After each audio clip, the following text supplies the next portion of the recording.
오늘의 예배가 찬양뿐만 아니라 말씀을 통해서 그리고 기도를 통해서 우리에게 말씀하시는 하나님의 음성을 듣는 우리 모두가 되기를 간절히 축복합니다. 우리 같이 하나님의 말씀 보겠습니다. 하나님의 말씀 느헤미야서 1장 1절부터 5절까지의 말씀입니다.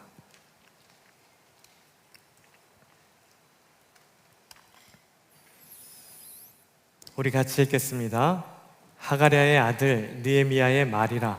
아닥사스다 왕 제20년 기슬르월에 내가 수산궁에 있는데 내 형제들 가운데 하나인 하나니가 두어 사람과 함께 유다에서 내게 이르렀기로 내가 그 사로잡힘을 면하고 남아있는 유다와 예루살렘 사람들의 형편을 물은즉 그들이 내게 이르되 사로잡힘을 면하고 남아있는 자들이 그 지방 거기에서 큰 환난을 당하고 능욕을 받으며 예루살렘 성은 허물어지고 성문들은 불탔다 하는지라.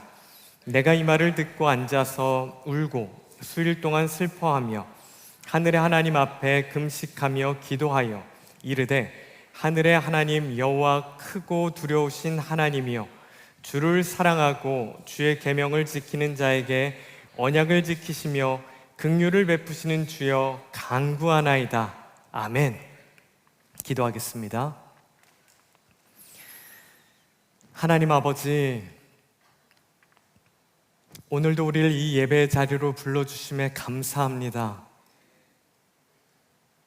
이 시간 우리의 마음과 생각이 분주하고 다른 곳에 마음이 빼앗겨 있다면 이 시간 우리 모두에게 찾아와 주셔서 우리를 향해서 말씀하시는 하나님의 신실하심에 반응할 수 있는 하나님의 말씀을 듣게 하여 주시옵소서.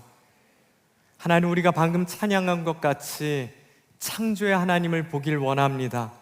크신 하나님을 보길 원합니다. 능력의 주님을 보기 원하오니 우리로 하여금 그 하나님을 볼 수 있는 은혜를 베풀어 주시옵소서. 하나님, 짧은 시간에 주의 말씀을 나눌 때에 내 안에 해결되지 않았던 하나님의 그 마음이 온전히 해결되게 하여 주시고 하나님의 뜻이 우리 삶 가운데 어떻게 이루어질지를 기대함을 품고 돌아갈 수 있는 우리 모두가 되게 하여 주시옵소서. 예수님의 이름으로 기도합니다. 아멘. 렘넌트 워십에 2달 만에 설교하는 것 같아요. 강사님들도 오시고 그러다 보니까 제 설교 자리를 내어드리고 그러다 보니까 기도 인도만 하다가 2달 만에 이 자리에 서니까 굉장히 낯설고 또 감사하고 여러 가지 기분이 듭니다. 여러분은 편지를 자주 쓰시나요? 저는 예전에 연애할 때는 편지를 자주 썼던 것 같은데 요즘에는 특별한 날일 때만 아내에게 편지를 쓰는 것 같습니다. 아이들에게도 편지를 쓰려고 다짐은 해보지만 생각처럼 편지가 잘 써지지는 않더라고요. 여러분, 편지를 쓸 때 우리가 수신인에 대해서 쓸 때 2가지 영어 표현을 쓰죠. 뭐와 뭐가 있어요? to가 있고 또 뭐가 있어요? dear가 있습니다. 이 2가지 차이를 여러분 알고 계시나요? to, 먼저 to에 대해서 알아볼까요? to는 어떨 때 쓰냐면 편지 봉투에다가 쓰는 겁니다. 편지 봉투에 수신자의 주소란에다 쓰는 것이 to입니다. 그리고 이메일에다가 수신자란에 쓰는 것도 to고요. 그러면 to 말고 dear는 어떤 상황에 쓸까요? dear는요, 편지 봉투 밖에 쓰는 게 아니에요. 편지 내용 안에다 쓰는 겁니다. 편지 본문의 내용에 인사말 때 쓰는 건데 편지를 받는 사람과 편지를 쓰는 사람과의 관계를 드러내는 표현을 할 때 dear를 사용하는 거예요. 이 dear는요, 사실 고대 영어 디오르에서 온 단어입니다. 이게 고대 영어 디오르에서 중세 영어로 바뀌고 그리고 현대 영어로 바뀌면서 영어 철자가 계속해서 바뀌어요. 그러다가 오게 되는 것이 바로 dear입니다. 옥스퍼드 영어 사전에 따르면요, 이 편지에서 dear를 사용하게 된 첫 번째를 이때로 기록하고 있습니다. 바로 잉글랜드 마가렛 여왕인데요, 1400년대에 쓴 편지의 공식적인 그 편지에 이 내용이 기록되어 있다고 합니다. 시작 부분이 이렇게 되어 있어요. Right dear and well beloved. 매우 소중하고 사랑하는 누구누구에게 이 편지를 씁니다 라는 표현을 공식적으로 이때 처음 썼다고 해요. 뭔가 편지를 받는 사람에 대한 깊은 애정과 나의 관심을 표현하기 위해서 이 표현을 썼는데요, 나중에는 이게 줄어들고 간소화돼서 dear만 써도 소중한 누구누구에게, 사랑하는 누구누구에게 라는 뜻을 갖게 됐습니다. 그렇기에 이 dear는요, 단순히 인사의 표현이 아니에요. 수신인을 지정하는 그런 의미가 아닙니다. 소중한, 사랑하는 당신에게 라는 표현이 되는 것이죠. 편지를 받는 사람에게, 편지를 쓰는 사람이 너는 나에게 정말 소중한 존재야, 너는 나에게 정말 사랑스러운 존재야 라는 표현이 바로 이 표현이라는 것이죠. 그래서 오늘 느헤미야 1장을 묵상하다가 제목을 바로 Dear Remnant라고 정했습니다. 자, 느헤미야 1장은요, 하나님께서 사랑하고 아주 소중한 그 남은 자들에게 쓰신 편지거든요. 오늘 이 느헤미야 1장을 통해서 하나님의 마음을 알아가는 우리 모두가 되기를 간절히 축복합니다. 우리 1장 1절 같이 읽어볼게요. 시작. 하갈의 아들 느헤미야의 말이라. 아닥사스다 왕 제20년 기슬루월에 내가 수산궁에 있는데. 자, 어떤 분들은 여기서 느헤미야에 대해서 아시는 분들이 있을 거예요. 근데 또 누군가는 느헤미야에 대해서 전혀 모르는 분들도 있을 겁니다. 제가 올해 렘넌트 워십을 하면서 구약 성경을 많이 다루고 있거든요. 스가랴도 다루고 학개도 다루면서 여러분들이 어쩌면 처음 들어봤을 법한 이야기들을 성경은 주구장창 같은 이야기를 하고 있다라는 사실을 알려드리고 싶어서 구약 성경의 이야기를 나누고 있어요. 우린 느헤미야가 모른다는 그 가정에 오늘 말씀을 같이 나눠봤으면 좋겠어요. 성경은요, 1장 1절에 우리에게 가장 중요한 사실들을 열거하고 있어요. 자, 먼저 첫 번째, 등장하는 왕의 이름이 누구예요? 누구죠? 아닥사스다 왕입니다. 자, 아닥사스다 왕은요, 페르시아의 왕이에요. 남유다가 옆에 있는 바벨론에게 멸망을 당했거든요. 바벨론이 통치를 하다가 이 바벨론을 멸망시킨 나라가 페르시아입니다. 그 페르시아의 왕들이 성경에는 여러 명 기록되어 있어요. 여러분 혹시 다 알고 계시나요? 성경에서는 역사적으로 빠진 인물도 있지만 거의 대부분 다 들어가 있더라고요. 페르시아가 바벨론을 점령했을 때 그 처음 왕이 누구예요? 고레스입니다. 여러분 잘 알고 계시는 고레스예요. 이 고레스 왕이 뭘 했어요? 남유다 사람들을 예루살렘으로 복귀시키죠. 그래서 예루살렘 성전을 재건하게 해줬던 왕, 페르시아의 고레스 왕.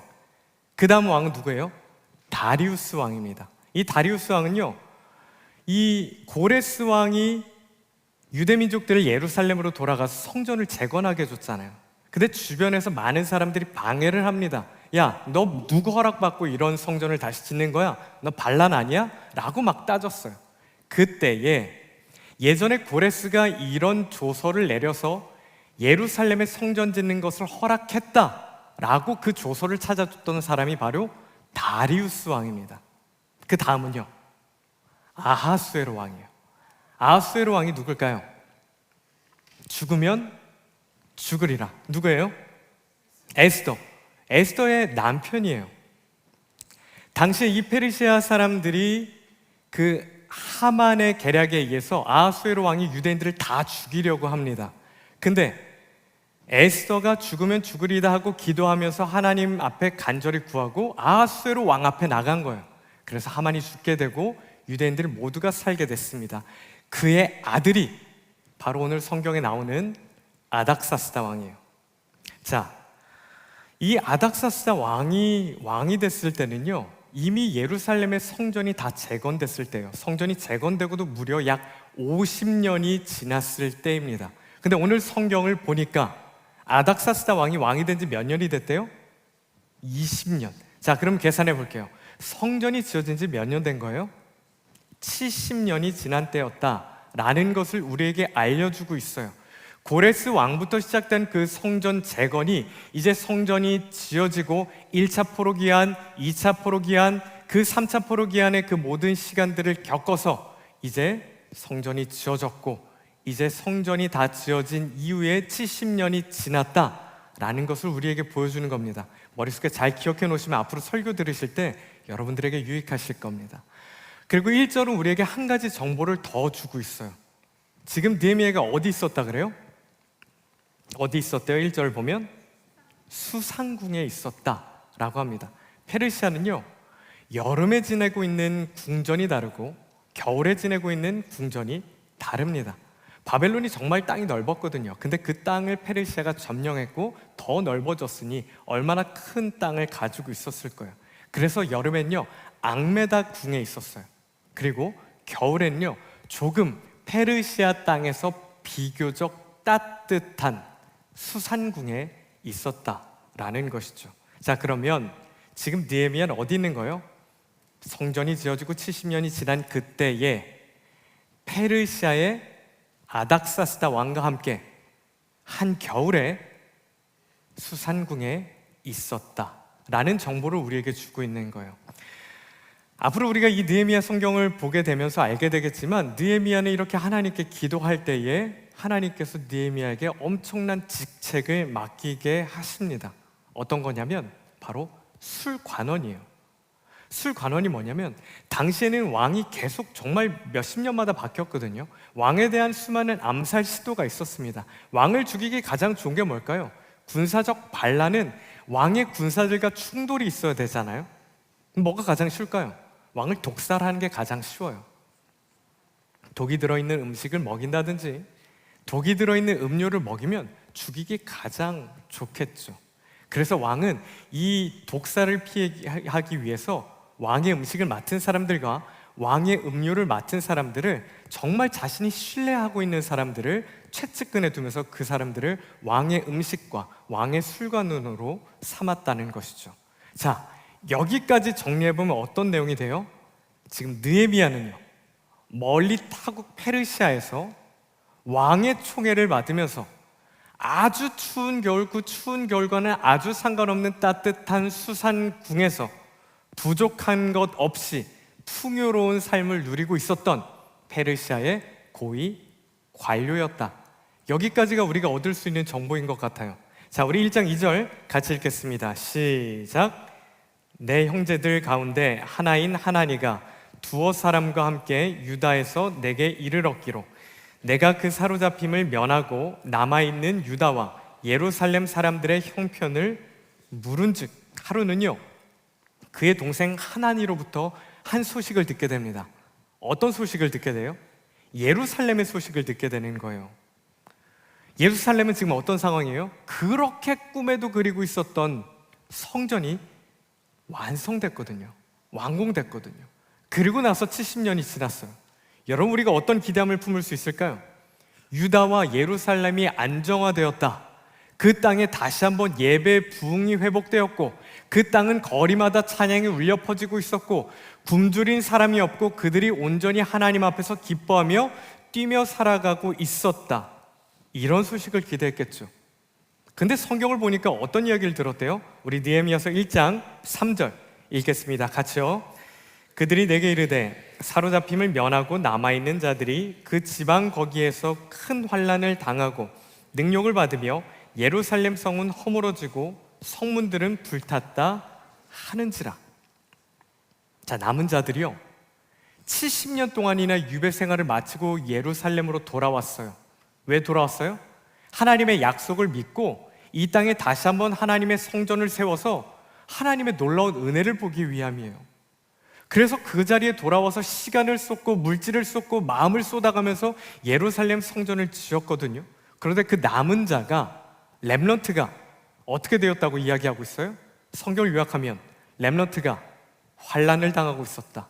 렘넌트가 능욕을 당하고 있었다. 렘넌트가 수치를 당하고 있었다. 렘넌트의 삶이 무너졌다. 웅장했던 예루살렘은 하나 보이지 않고 비루한 예루살렘, 성전 곳곳이 무너지고 성문은 불에 타고 렘넌트가 간신히 지키고 있지만 그들의 삶이 폐허와 같았다 라고 이야기하고 있는 거예요. 이렇게 생각해 볼까요? 우리가 하나님 앞에서 뭔가 하나님의 사랑을 알게 됐어요. 우리 예배가 회복되겠죠. 하나님과 살아가는 그 시간 속에 우리 입에서는 찬양이 나올 거예요. 그래서 뭔가 예배를 세워나가고 있고, 이제 우리가 교회에서 양육도 받아볼까 해서 양육도 열심히 들어요. 이 제자훈련도 들어볼까 해서 막 진짜 올 한 해 내가 다른 것은 몰라도 제자훈련을 완수해보리라 결심하고 제자훈련도 시작합니다. 그렇게 시작하고 이제 수련회도 하고 그 뜨거운 마음 품고 국내 미션 트립, 해외 미션 트립 다 참여했어요. 그러면 이 정도 했으면 내 삶이 조금 평안해져야 되잖아요. 내가 생각했을 때 이 정도는 욕심이 아닌 것 같거든요. 하나님한테 내가 일론 머스크처럼 부자가 되게 해달라는 것도 아니고 그 정도는 하나님 해주실 수 있는 거잖아요. 그런데 바로 이런 상황 때 내 삶이 무너지고 있었다고요. 나아지기는커녕 점점 내 인생이 내리막길로 추락하고 있었다라는 것이에요. 관계에 문제가 생기고, 재정에 문제가 생기고, 일터에 문제가 생기고, 건강에 문제가 생기고, 거주에 문제가 생겼다라는 것입니다. 여러분, 사자성어 중에 화, 불, 단, 행이라는 사자성어가 있어요. 어떤 뜻이에요? 불행이 한꺼번에 몰려온다는 거예요. 어떤 불행이 한 번만 내 인생에 딱 와도 너무 힘든데, 어떤 어려운 일이 일어날 때 여러분 어때요? 계속해서 연달아 빵빵빵빵빵빵 다 터지죠. 지금 렘넌트가 그랬다는 겁니다. 어쩌면 오늘 이 자리에 앉아있는 렘넌트 여러분들도 마찬가지일지도 모르겠어요. 마치 우리가 바닷가에 놀러가면 모래로 집을 짓잖아요. 근데 파도가 치면 그 모래집이 다 무너집니다. 또 치워도 다 무너져요.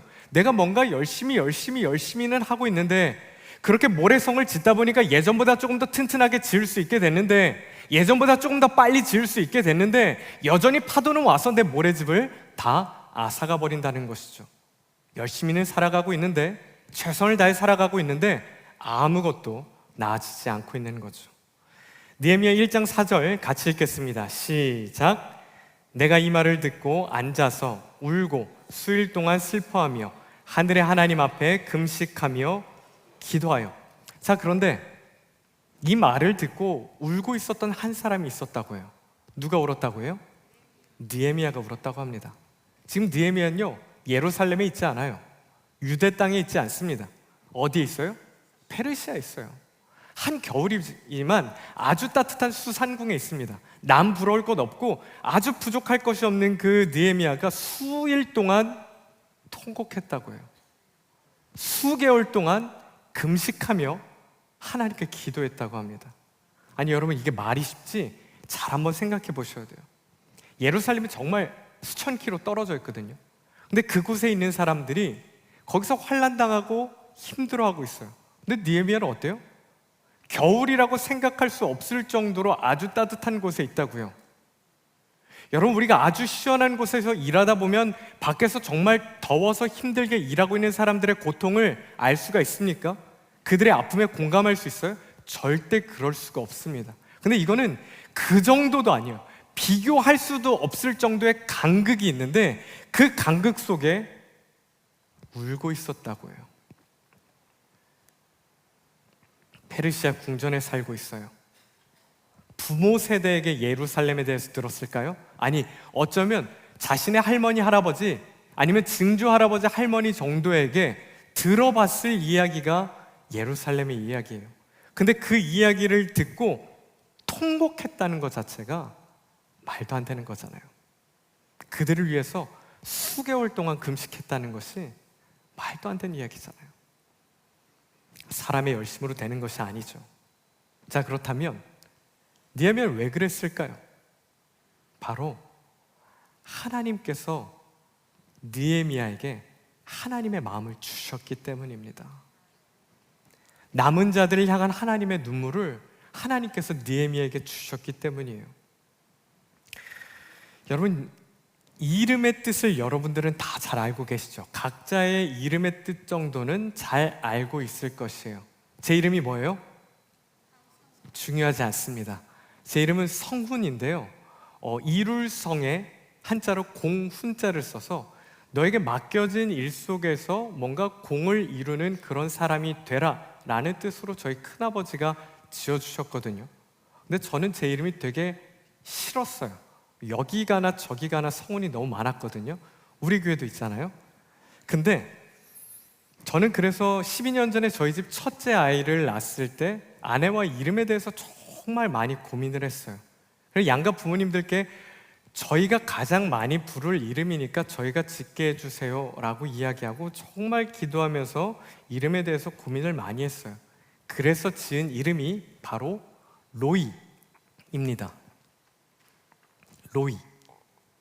이 이름의 뜻이 뭐냐면 시편 23편에 여호와는 나의 목자이시니 내게 부족함이 없으리로다 에서 나의 목자라는 뜻입니다.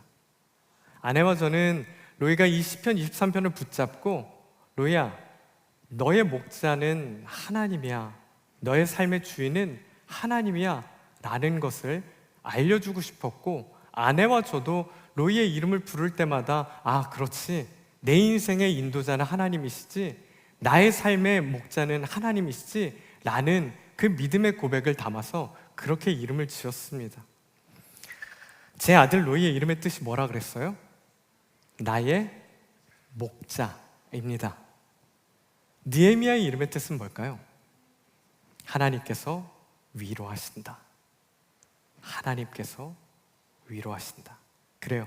하나님은요, 희망이 보이지 않는 상황, 미래가 보이지 않는 상황에 있는 그 남은 자들을 모른 척하지 않으셨어요. 하나님은요, 저 멀리 페르시아 땅에서 하나님의 위로를 준비하고 계셨던 겁니다. 예루살렘이 아니에요. 이스라엘이 아닙니다. 페르시아고요. 수산궁에서 남은 자의 아픔과 고통을 위로하시기 위해서 하나님께서 한 사람을 준비하셨다는 거예요. 무슨 말이죠?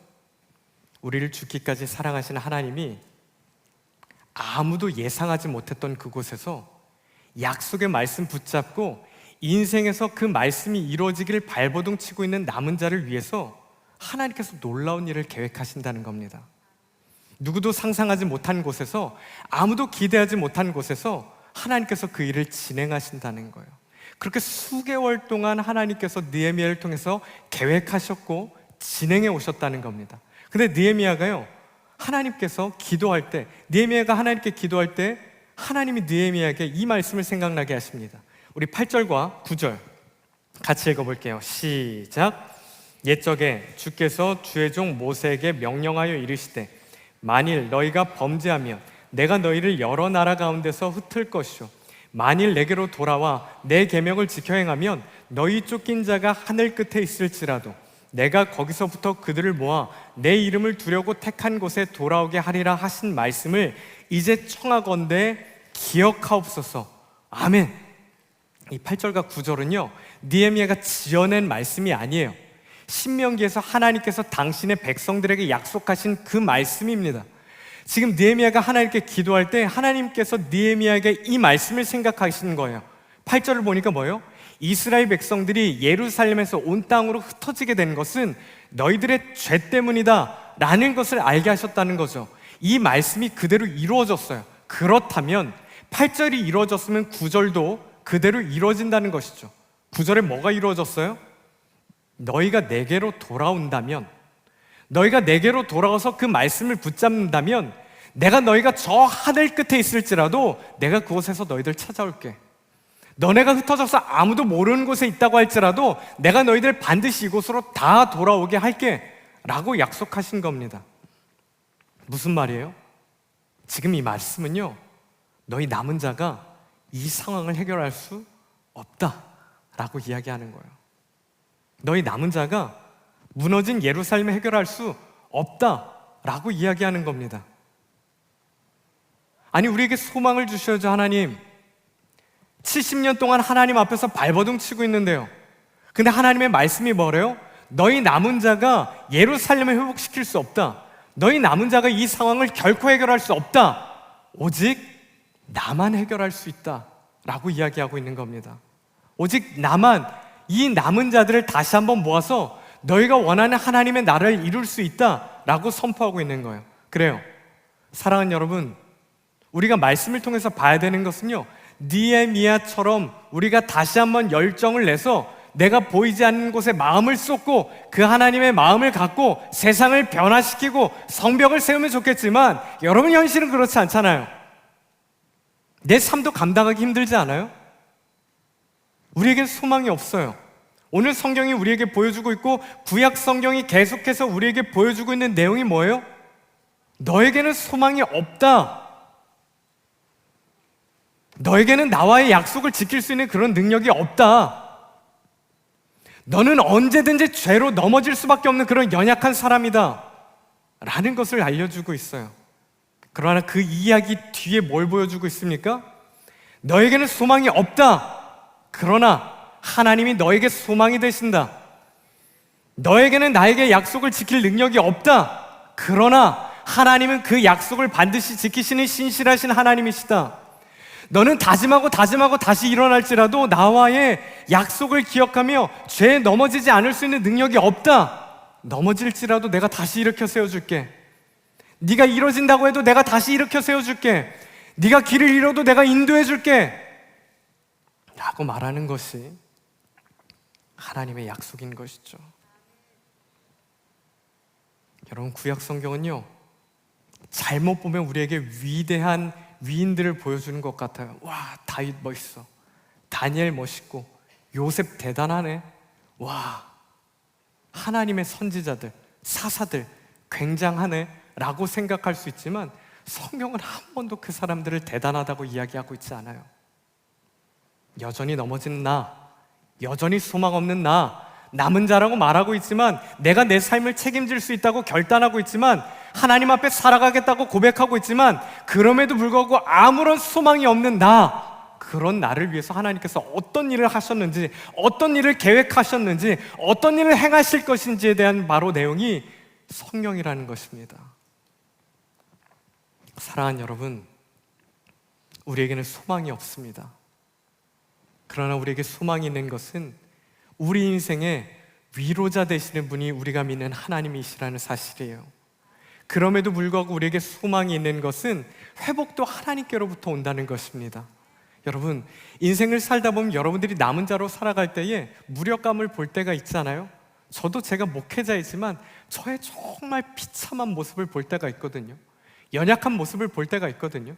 근데 정말 감사하게도 여러분, 분명한 것은 나의 무력감을 보는 그때가, 그 순간이 하나님을 붙잡는 시간이고, 나의 무력함을 보는 그 순간이 전능하신 하나님과 얼굴과 얼굴을 맞댈 수 있는 순간임을 기억하시길 바랍니다. 그래서 여러분, 넘어진 현장에 있을지라도 괜찮아요. 여러분 인생 속에 뭔가 달라지지 않아도 괜찮습니다. 그 현장 속에 철저하게 무력감을 느끼셨으면 좋겠어요. 여러분 인생 가운데 성전이 세워지고 그것이 오랜 시간 동안 세워졌다고 할지라도 삶이 변하지 않는다고, 왜 나는 안 되지? 나는 신앙생활 그만둬야 되나? 하나님 나를 버리셨나? 생각하지 마시고, 그 무력함이 도리어 전능하신 하나님밖에 소망이 없다는 우리의 신실한 고백이 되기를 주님의 이름으로 간절히 축복합니다. 말씀을 정리할게요. 저는요, 우리 공동체가 렘넌트라는 이름을 갖게 된 것이 참 감사합니다. 남은 자 하면 뭔가 대단해 보이잖아요. 뭔가 타협하지 않을 것 같고, 뭔가 실력을 쌓을 것 같고, 뭔가 능력이 있을 것 같고, 무너지지 않을 것 같고, 죄와는 거리가 멀을 것 같은 그런 사람들이잖아요. 근데 제가 성경을 읽어보니까 렘넌트는요, 하나님의 도우심 없이는 단 하루도 살아갈 수 없는 사람, 하나님의 은혜가 없이는 단 한 발자국도 걸어갈 수 없는 사람, 그 사람이 렘넌트입니다. 그러니 우리 오늘 말씀을 기억합시다. 느헤미야, 그의 이름의 뜻이 뭐예요? 하나님께서 위로하신다. 아무도 예상하지 못했던 그 페르시아 수상궁에서 하나님은요, 당신의 사랑하는 사람들, 당신의 남은 자들, 뭔가 하나님 앞에서 발버둥치지만 나아질 것이 아무것도 없는 그 무기력한 사람들, 무력한 사람들, 그 자들을 위로하시기 위해서 하나님께서 위로를 준비하고 계셨어요. 남은 자들의 삶이 어땠을까요? 오늘 성경을 보니까 남은 자라고는 하나, 실제 그들의 삶은 하나님 앞에서 온전히 죄에서 돌이키지 못했어요. 남은 자라고는 하나, 정말 그 무력감을 갖고 하나님 앞에 매달리지는 않았습니다. 여전히 은밀한 죄 가운데 있었고요, 여전히 내가 내 삶을 회복시킬 수 있을 것이다 라고 착각했어요. 성벽이 무너져 있었지만 아무도 관심이 없었어요. 마치 사사기에 나와 있는 삼손처럼요. 하나님께서 삼손에게 힘을 주셨지만 삼손은 한 번도 블레셋에게서 나라를 되찾으려고 한 적이 없거든요. 그냥 빼앗겼는데 아무렇지도 않아요. 남은 자들도 그랬어요. 성벽이 없고 모든 것이 회파되어 있었지만 자신의 삶을 살기에 급급했어요. 내가 회복시킬 수 있을 것이라고 착각했습니다. 여러분, 우리의 모습은 아닙니까? 하나님은요, 그들이 완벽했기 때문에 그들에게 위로를 준비하신 게 아니에요. 그저 그들이 하나님의 사랑이기 때문에, 그저 그들이 하나님의 소중한 존재이기 때문에 하나님께서 그들의 위로를 준비하신 겁니다. 만약에요, 그들이 완벽했기 때문에 그들이 완벽해야지만 하나님께서 위로를 준비하셨다면 아마 그 자리에 있었던 어떤 남은 자들도 하나님의 위로하심을 경험할 수 없었을 거예요. 누구도 회복과 소망을 경험할 수 없었을 것입니다. 그들이 회복과 위로를 경험한 것은 완벽했기 때문이 아니라, 대단했기 때문이 아니라, 믿음의 진보가 있었기 때문이 아니라 하나님께서 사랑하셨기 때문입니다. 우리에게 이것이 오늘의 소망이 되기를 축복합니다. 여러분, 십자가가 뭐예요? 죽음의 상징이죠. 십자가 하면 옛날 사람들은 처형 도구, 죽음의 상징이었어요. 근데 하나님은요, 그 죽음을 상징하는 그 십자가에서 저와 여러분들의 구원을 준비하셨습니다. 엄청나지 않습니까? 아무도 예상하지 못했던 그 처형 도구, 그 살인 도구에서 예수님은 저와 여러분들을 살려내셨다고요. 무덤이 뭐예요? 인생의 끝을 표현하고 있습니다. 그 인생의 끝에서 도리어 그 무덤에서 주님께서 살아나시면서 우리가 다시 살 것을, 그리고 우리의 구원을 약속해 주셨다는 거예요. 아니, 내가 이 땅에 태어나지도 않았는데 하나님은요, 십자가에서 나를 대신해서 죽으셨고 무덤에서 나를 살리시기 위해서 다시 부활하셨다는 거예요.